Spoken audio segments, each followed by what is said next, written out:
You're lying in bed at night, scrolling through house listings, and every decent home you see is around $500,000.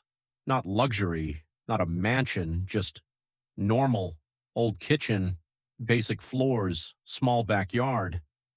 And somehow that's called a starter home. So you stop scrolling for a second and think, did I miss something? Did everyone suddenly get rich? Or is something seriously wrong here? Because this doesn't feel normal. And you're right, it's not. Spoiler, it's not you, it's the math, and the math is completely broken. Today we're not talking about what banks say you can afford, we're talking about what you can actually afford, without slowly destroying your financial life, because those are two very different numbers, and most people don't realize that until it's too late. Let's break this down. The average household income in the US is about $84,000 per year. Sounds decent, right? But here's the problem. Home prices are now 5 to 6 times that income. That used to be closer to 2 or 3 times. So something clearly changed. And no, it's not because people suddenly became richer. In fact, in many cases, people are actually struggling more. So why are houses so expensive? There are a few reasons. First, low interest rates in the past made borrowing cheap, which pushed prices up. Then inflation hit. Construction costs increased. Materials got more expensive. Labor got more expensive. Everything got more expensive. At the same time, there aren't enough houses being built. So supply is low, demand is still high, prices go up. And then you have investors, big companies buying homes in bulk, turning them into rentals, which pushes prices even higher for regular buyers. So now you're competing not just with people, but with corporations, and that's where things start to break. Because your income didn't grow at the same speed, but prices did. Now let's talk about the biggest lie in real estate. Just get approved and you're good. That sounds comforting, but it's dangerous. Because banks don't approve you based on what's comfortable. They approve you based on what you can technically survive. That's a huge difference. Let's look at a $500,000 home.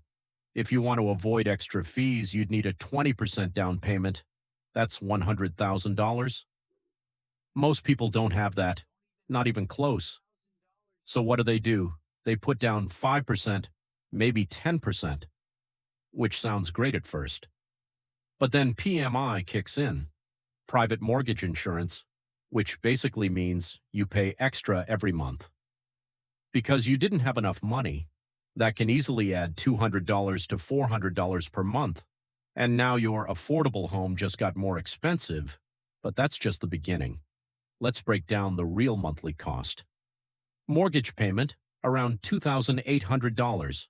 Property taxes, about $500. Insurance, $300.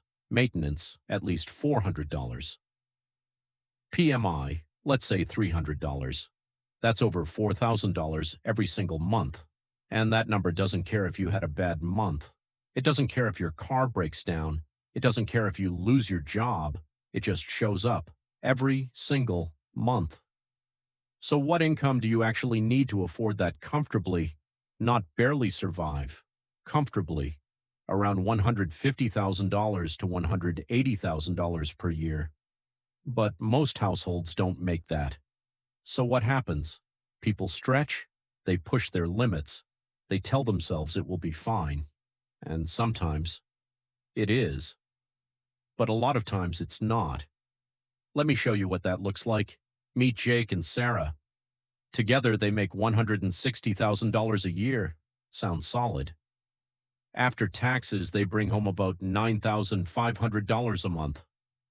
Now subtract housing costs, $4,300. They're left with $5,200. Seems okay. Until real life kicks in, car payments, insurance, groceries, gas, subscriptions, random expenses.